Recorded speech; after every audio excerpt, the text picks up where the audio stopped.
Hello, hello, hello, and welcome back to another edition of Fan Talk, your favorite podcast by your favorite fan. That is, of course, me, Kyle Brenchley, in the house on this Monday. Again, forgive me, I have not quite perfected my setup just yet. Obviously, I'm in a new location once again.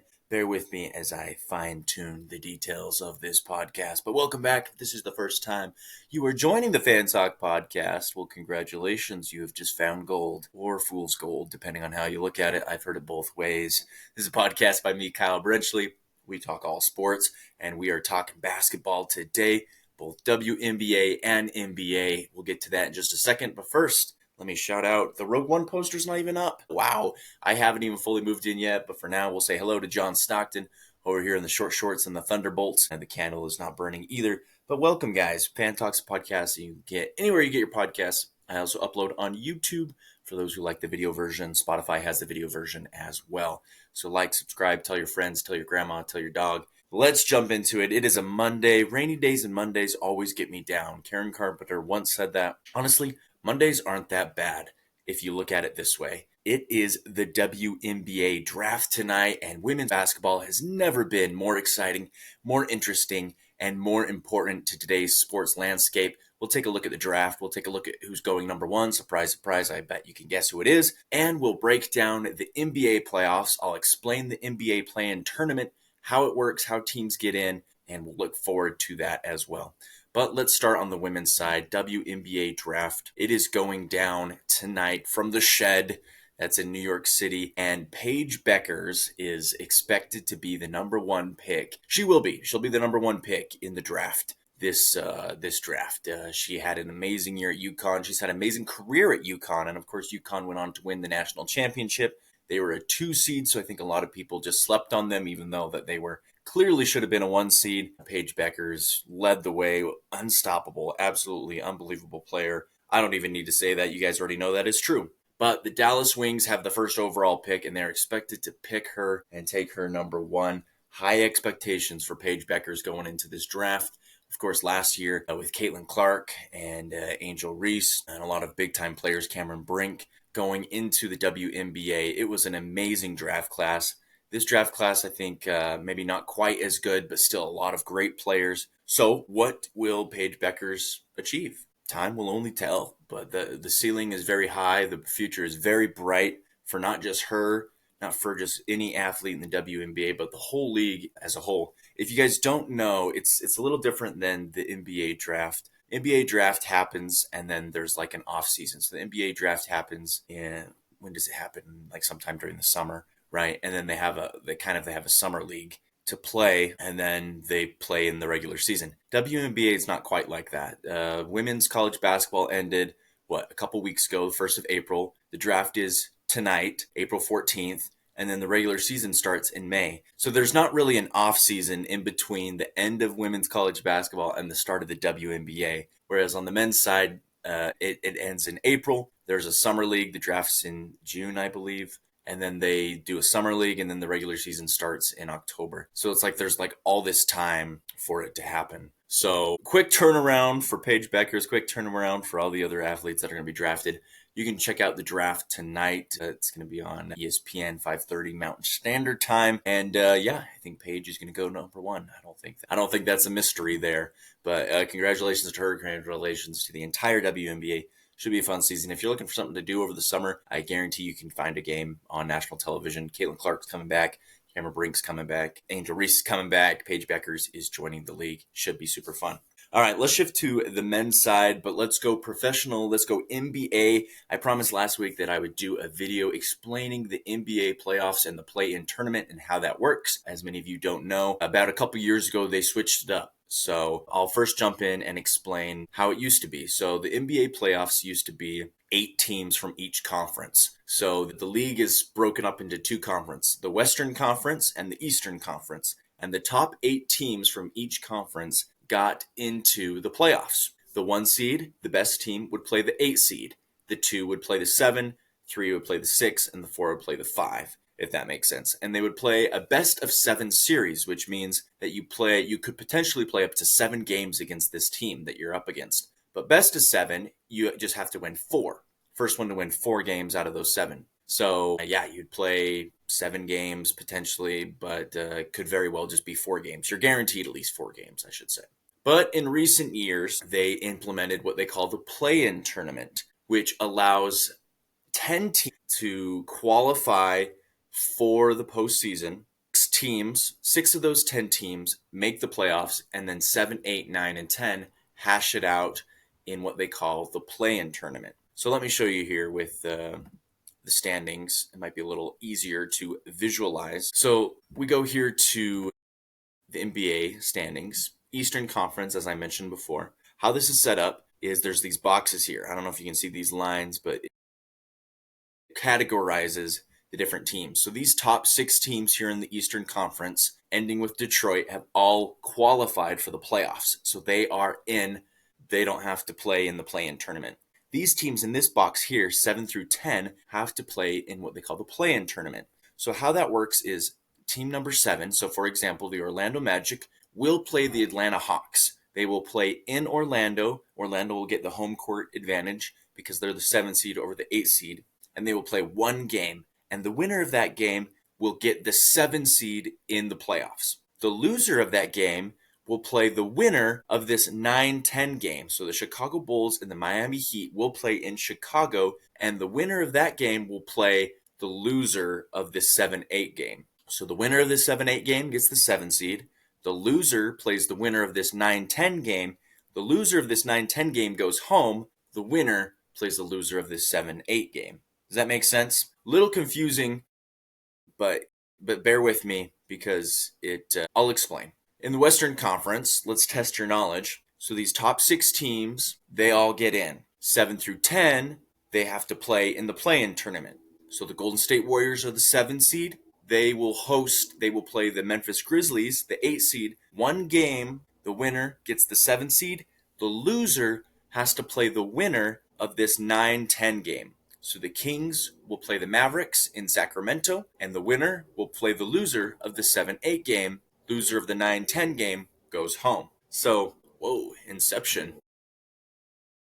So yeah, that's kind of how it works. Tuesday we'll tip off the play-in game.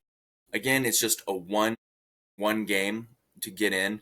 And I think the NBA was doing this to obviously to make more money, to try to get more hype around the play-in tournament, to try to, I don't know, create some sort of stakes, some sort of drama, to create this opportunity for other teams to get in. Now, really, the only team that I can think of that have been involved in the play-in tournament that really made a splash, that really did much, was the Miami Heat in the 2023 season. If you remember, they were the 8th seed, and they won the play-in game. Well, they actually lost the first game, but then they won the second play-in game, got the 8th seed, went on to upset the number 1 seed Milwaukee Bucks, took out the 4th seed New York Knicks, took down the Boston Celtics in 7, went all the way to the NBA Finals as an 8th seed.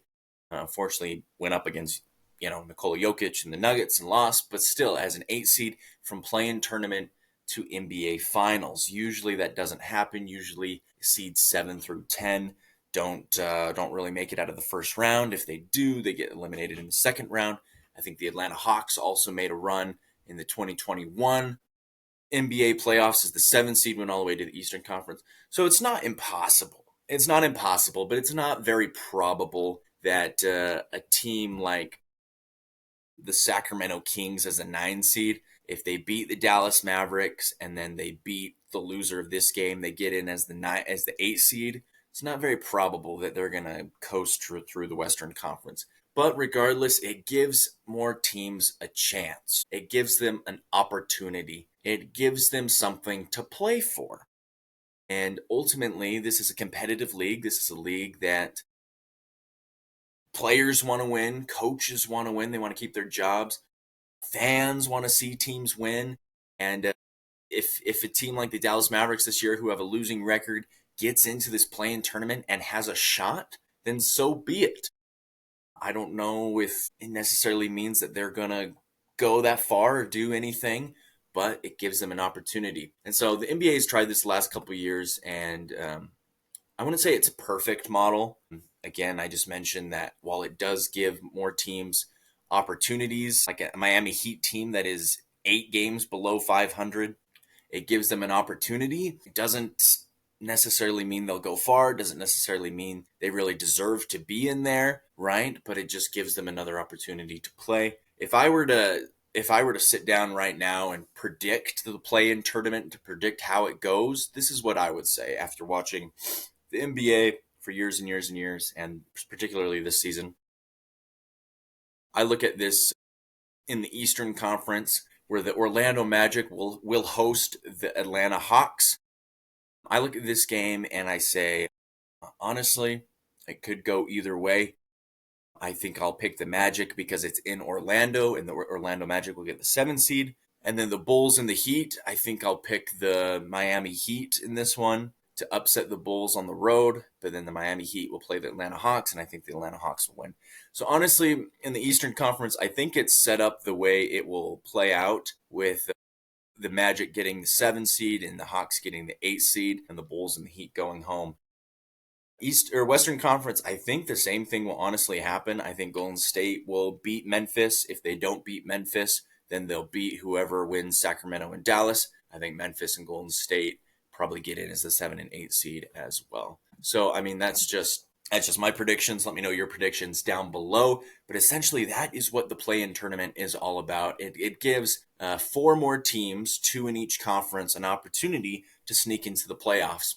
Now, again, they'll probably only get a 7 or 8 seed, and 7 and 8 seeds don't typically go far, but it's not impossible. As I mentioned before, 2 years ago, the Miami Heat went all the way to the NBA Finals, and 4 years ago, the Atlanta Hawks, as a 7 seed, snuck into the Eastern Conference Finals and had an incredible year that year. So it's not impossible. Don't count it out, right? The magic of March sometimes sneaks into mid-April and May as well with the NBA playoffs, but essentially, that is what the NBA play-in tournament explained really is. Just very simply what it is, why it's there. Let me share with you kind of what the bracket looks like right now. And I won't make my predictions because obviously the field is not quite set, but this is what the bracket looks like right now. Of course, these empty spots here, those will be filled in by the play-in teams. So the 1 seed Thunder will get an 8 seed. Whoever comes out with the 8 seed in the play-in tournament, the Rockets, same thing with the 7. So, but some interesting matchups for sure. I'm excited for this NBA playoffs. I feel like the NBA season,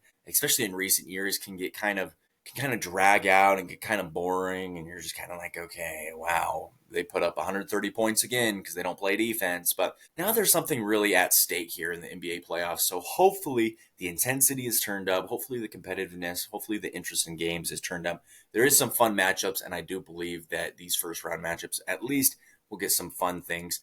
Nuggets and Clippers, I think, will be a fun playoff series. I do like the Nuggets in this one, but the Clippers, James Harden, Kawhi Leonard playing great. They've got a lot of they have a lot of new players. Excuse me,